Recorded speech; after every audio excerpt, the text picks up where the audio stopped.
Este é o Sol. Desde o ano 10.000 a.C., a história abunda em pinturas e escritos que refletem o respeito e a adoração dos povos por este astro. E é simples entender o porquê, com seu aparecimento todas as manhãs, trazendo visão, calor e segurança, salvando-os do frio e da escuridão da noite repleta de predadores. Sem ele, todas as culturas perceberam que não haveriam colheitas nem vida no planeta. Estas realidades fizeram do Sol o astro mais adorado de todos. Todavia, muitos estavam atentos também às estrelas. As estrelas formavam padrões que lhes permitiam reconhecer e antecipar eventos que ocorrem de tempos em tempos, tais como eclipses e luas cheias. Eles catalogaram grupos celestiais daquilo que conhecemos hoje como constelações. Esta é a Cruz do Zodíaco, uma das mais antigas imagens na história da humanidade. Ela representa o trajeto do Sol através das 12 maiores constelações no decorrer de um ano. Ela também representa os 12 meses do ano, as 4 estações, solstícios e equinócios.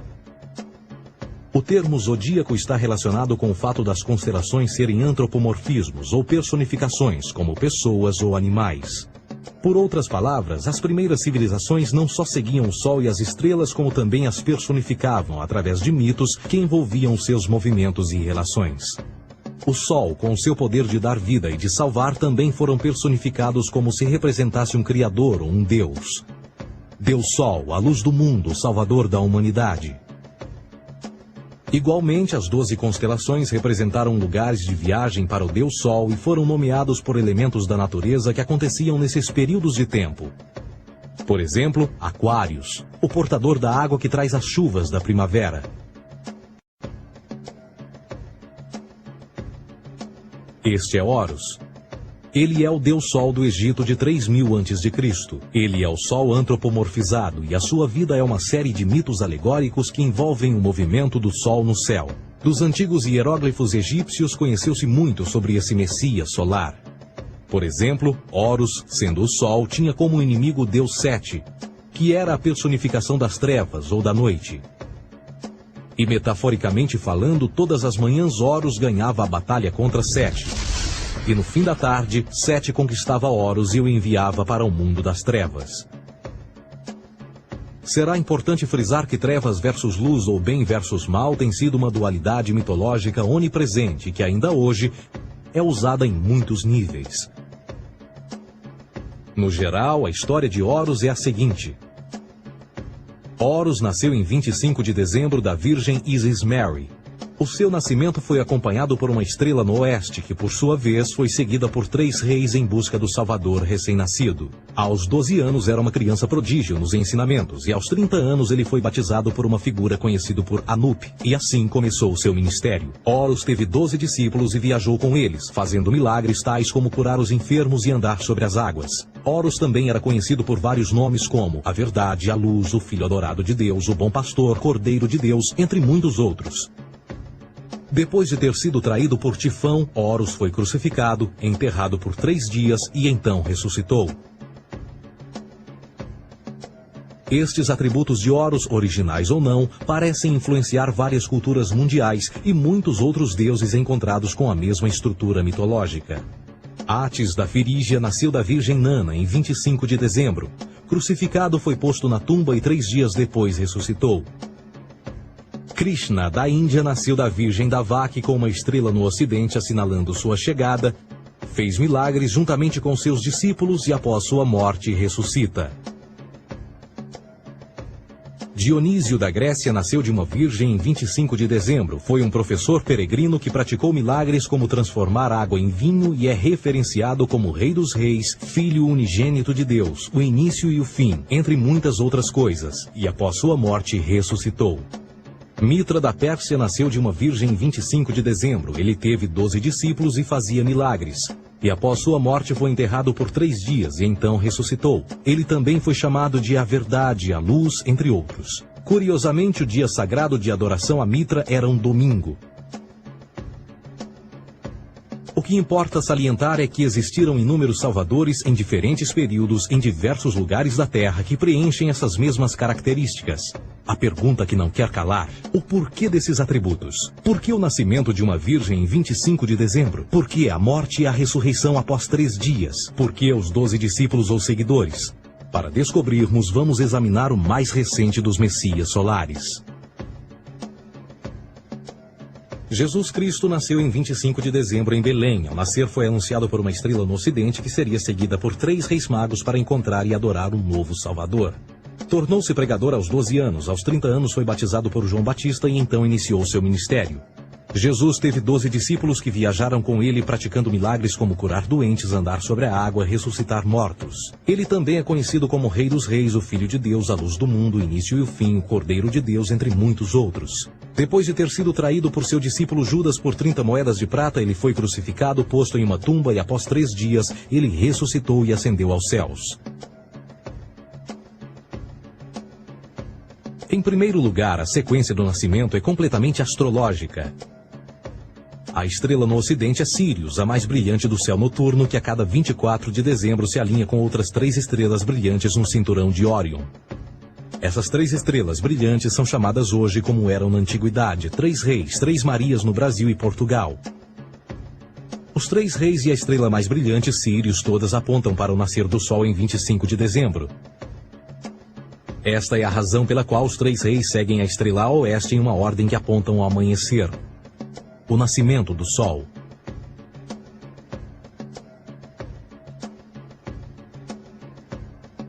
A Virgem Maria é a constelação de Virgo, também conhecida como Virgo, a Virgem. Virgo em latim significa virgem. Virgo também é conhecida como a casa do pão. E a representação de Virgo é uma virgem segurando um feixe de espigas de trigo. Esta casa do pão e o seu símbolo das espigas de trigo representa agosto e setembro, a época das colheitas. Por sua vez, Belém é a tradução ao pé da letra de a casa do pão. Belém também é a referência à constelação de Virgem, um lugar no céu, não na terra. Existe outro fenômeno muito interessante que ocorre em 25 de dezembro, é o solstício de inverno. Do solstício de verão ao solstício de inverno, os dias se tornam mais curtos e frios. Da perspectiva de quem está no hemisfério norte, o sol parece se mover para o sul, ficar menor e mais fraco. O encurtamento dos dias e o fim das colheitas conforme se aproxima o solstício de inverno, simbolizando o processo de morte. Era a morte do sol. Pelo 22º dia de dezembro, o falecimento estava completamente realizado e faz com que atinja seu ponto mais baixo no céu. Aqui algo curioso acontece. O Sol para de se mover por 3 dias. Durante estes 3 dias, o Sol fica pelas redondezas da constelação do Cruzeiro do Sul, ou Alfa Crucis. Depois desse período, em 25 de dezembro, o Sol se move 1 grau, dessa vez para o norte, trazendo perspectiva de dias maiores, mais calor e a primavera. E assim se diz: o Sol morreu na cruz, ficou morto por 3 dias, apenas para ressuscitar ou nascer mais uma vez. Esta é a razão pela qual Jesus e muitos outros deuses solares compartilham da ideia de crucificação, morte por 3 dias e o conceito da ressurreição. É o período de transição do Sol antes de mudar para a direção contrária no hemisfério norte, trazendo a primavera e assim a salvação. Todavia, eles não celebram a ressurreição do Sol até o equinócio da primavera, ou Páscoa. Isto é porque no equinócio da primavera o Sol domina oficialmente o mal, as trevas, assim como o período diurno se torna maior que o noturno. E o revitalizar da vida na primavera emerge. Agora, provavelmente, a analogia mais óbvia de todas neste simbolismo astrológico são os 12 discípulos de Jesus. Eles são simplesmente as 12 constelações do zodíaco com que Jesus, sendo o Sol, viaja. De fato, o número 12 está sempre presente ao longo da Bíblia.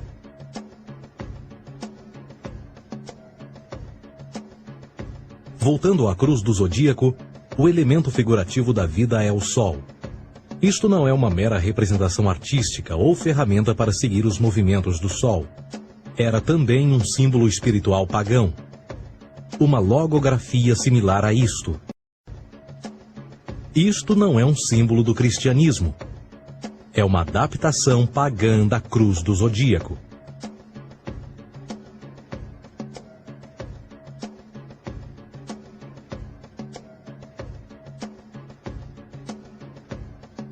Esta é a razão pela qual Jesus, nas primeiras representações, era sempre mostrado com a sua cabeça na cruz. Jesus é o Sol, Filho de Deus, a luz do mundo. O Salvador a erguer-se, que renascerá, assim como o sol faz todas as manhãs. A glória de Deus que defende contra a força das trevas. Assim como renasce a cada manhã, e que pode ser visto através das nuvens, lá em cima nos céus, com a sua coroa de espinhos ou os raios de sol.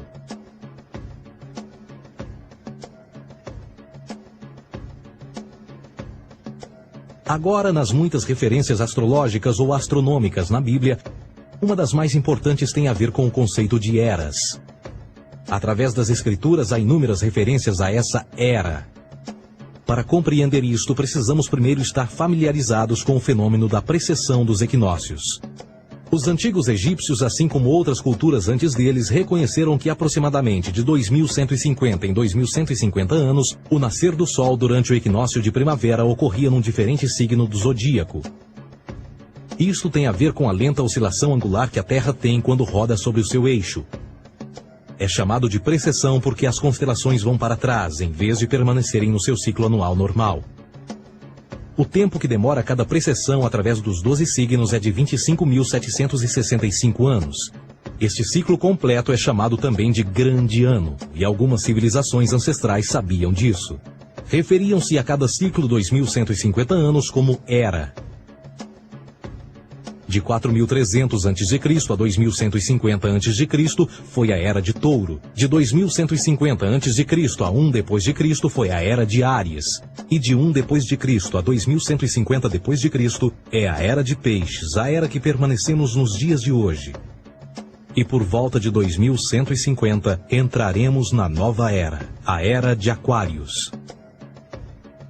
Agora, a Bíblia refere-se por alto ao movimento simbólico durante 3 eras, quando se vislumbra já é uma quarta. No Velho Testamento, quando Moisés desce o Monte Sinai com os 10 mandamentos, ele está perturbado ao ver sua gente adorar um bezerro dourado. De fato, ele até partiu as pedras dos 10 mandamentos e disse a todos para se matarem uns aos outros para purgarem o mal. A maior parte dos estudiosos da Bíblia atribuem esta ira de Moisés ao fato de os israelitas estarem adorando a um falso ídolo, ou algo semelhante. A realidade é que o bezerro dourado é o Taurus, touro. E Moisés representa a nova era de Áries. Esta é a razão pela qual os judeus ainda hoje assopram com o chifre do carneiro. Moisés representa a nova era de Áries. E perante esta, todos têm de largar a velha. Outras divindades, tais como Mitra, marcam essa transição também. Um deus pré-cristão que mata o touro, na mesma linha simbólica. Agora Jesus é a figura portadora da era seguinte à de Áries, a Era de Peixes. O simbolismo de peixes é abundante no Novo Testamento, assim como Jesus alimenta 5.000 pessoas com pão e 2 peixes. No início do seu ministério, enquanto caminhava ao longo da Galileia, conhece 2 pescadores que o seguem. Agora reflita se voltar a ver um adesivo em formato de peixe escrito Jesus na traseira dos carros. Poucos sabem o que aquilo no fundo representa. É um simbolismo astrológico pagão para o reinado do Sol durante a Era de Peixes. Jesus assumiu também que a data do seu nascimento é também a data do início desta era. Em Lucas 22:10, quando Jesus é questionado se a próxima passagem será depois de ele ir embora, Jesus responde: Eis que quando entrardes na cidade, encontrareis um homem levando um cântaro de água. Segui-o até a casa em que ele entrar. Esta escritura é de longe a mais reveladora de todas as referências astrológicas. O homem que leva um cântaro de água é Aquários, o portador de água, que é sempre representado com um homem despejando uma porção de água. Ele representa a era depois de Peixes, e quando o Sol, Filho de Deus, sair da era de Peixes, Jesus, entrará na casa de Aquários, e Aquário é antes de Peixes na precessão dos equinócios. Tudo o que Jesus diz é que depois da era de Peixes chegará a era de Aquário.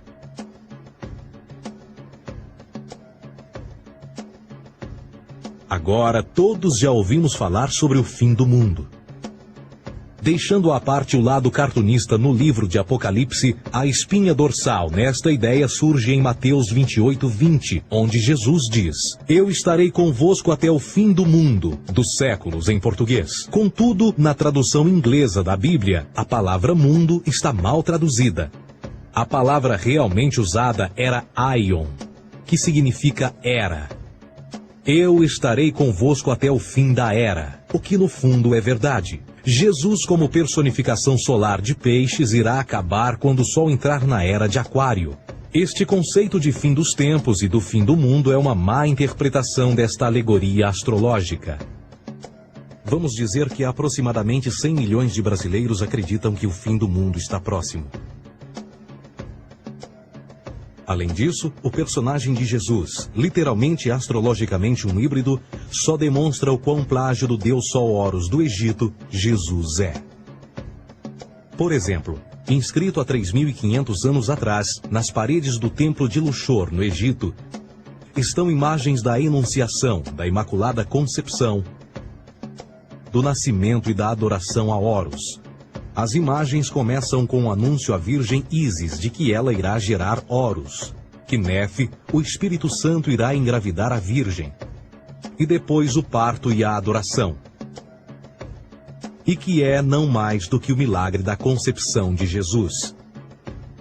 Na verdade, as semelhanças entre Horus e Jesus são flagrantes.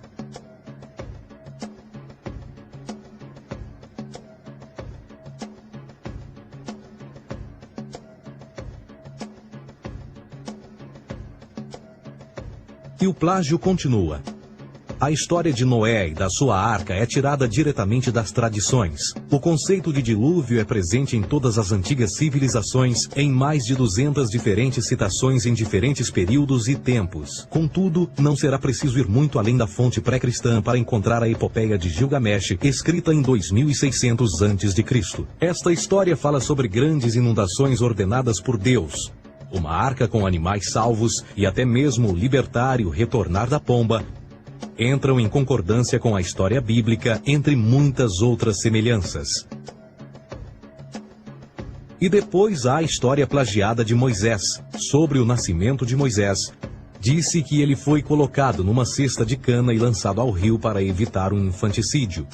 Ele foi mais tarde salvo pela filha de um rei e criado por ela como um príncipe. Esta história do bebê numa cesta foi retirada do mito de Sargão de Acade por volta de 2250 a.C. Depois de nascer, Sargão foi posto numa cesta de rede para evitar um infanticídio e lançado ao rio. Foi depois salvo e criado por Aqui, uma esposa da realeza Acádia. Além disso, Moisés é conhecido como legislador, portador dos 10 mandamentos e da lei mosaica. Contudo, a ideia de a lei ser passada de um Deus para um profeta numa montanha é também antiga. Moisés é somente um legislador numa longa linha de legisladores na história mitológica. Na Índia, Manoa foi o grande legislador. Na ilha de Creta, Minos ascendeu ao monte Ida, onde Zeus lhe deu as leis sagradas. Enquanto que no Egito, Moisés tinha nas suas pedras tudo o que Deus lhe disse. E no que diz respeito a estes 10 mandamentos, foram retiradas a papel químico do feitiço 125 do Livro dos Mortos do Antigo Egito. O que é que o Livro dos Mortos dizia? Eu nunca roubei, tornou-se tu nunca roubarás. Eu nunca matei, tornou-se nunca matarás. Eu nunca menti, tornou-se nunca levantarás falsos testemunhos. E por aí adiante. A religião egípcia é, no fundo, a base fundamental para a teologia judaico-cristã. Batismo, vida após a morte, julgamento final, imaculada concepção, ressurreição, crucificação, a arca da aliança, circuncisão, salvadores, comunhão sagrada, dilúvio, Páscoa, Natal, a passagem e muitas outras coisas e atributos são ideias egípcias, nascidas muito antes do cristianismo ou judaísmo. Justin Martyr, um dos primeiros historiadores e defensores cristãos, escreveu: quando nós, cristãos, dizemos que Jesus Cristo, nosso Mestre, foi produzido sem união sexual, morreu e ressuscitou e ascendeu aos céus, nós não propomos nada de muito diferente do que aqueles que propõem e acreditam tal como nós, nos filhos de Júpiter. Numa escrita diferente, Justin Martyr diz: Ele nasceu de uma virgem. Aceite isto em comum com o que você acredita dos Perseus. É óbvio que Justin e outros cristãos cedo souberam como o cristianismo era semelhante a outras religiões pagãs. Contudo, Justin tinha uma solução. Para além de tudo o que sabemos, o diabo era em quem mandava.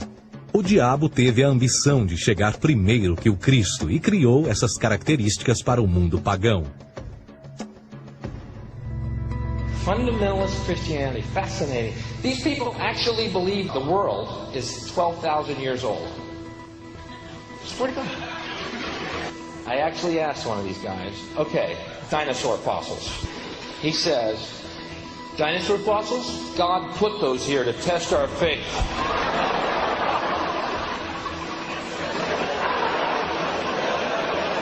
I think God put you here to test my faith, dude.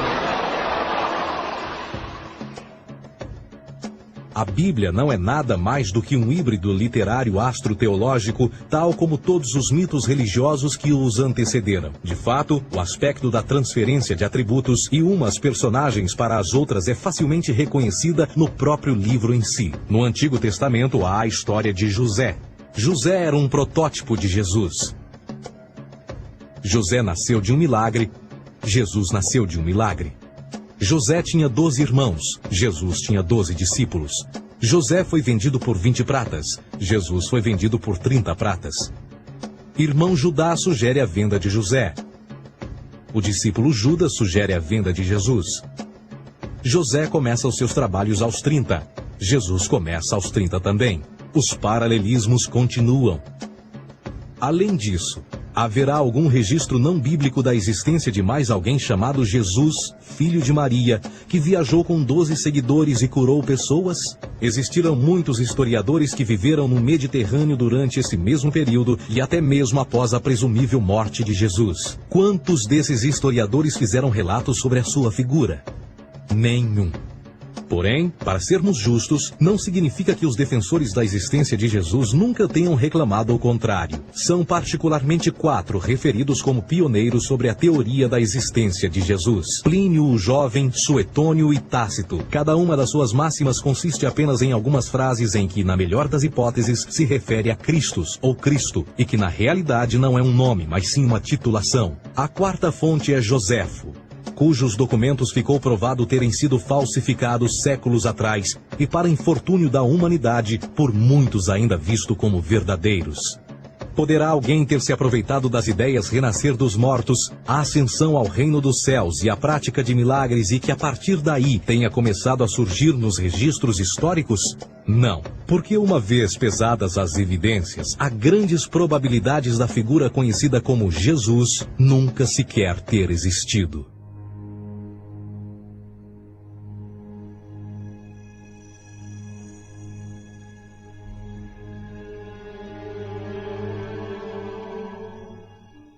We don't want to be unkind, but we want to be factual. We don't want to cause hurt feelings, but we want to be academically correct in what we understand and know to be true. Christianity just is not based on truth. We find that Christianity was in fact nothing more than a Roman story, developed politically. A realidade consiste em que Jesus foi a divindade solar do setor gnosticista cristão e, tal como outros deuses pagãos, era uma figura mítica. Foi sempre o poder político que procurou monopolizar a figura de Jesus para controle social.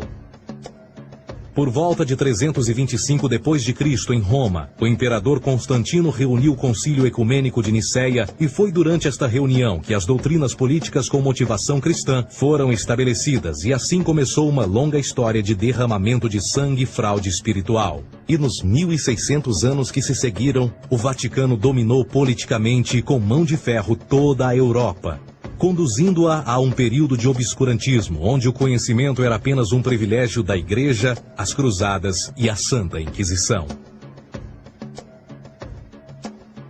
O cristianismo, bem como todas as crenças teístas, são a fraude desta era. Serviu para afastar os seres humanos do seu meio natural e da mesma maneira uns dos outros. Sustenta a submissão cega do ser humano à autoridade. Reduz a responsabilidade humana sob a premissa de que Deus controla tudo e que, por sua vez, os crimes mais terríveis podem ser justificados em nome da perseguição divina.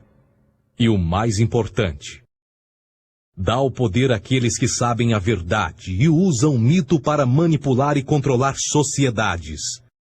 O mito religioso é o mais poderoso dispositivo já criado e serve como base psicológica para que outros mitos floresçam ou justifiquem.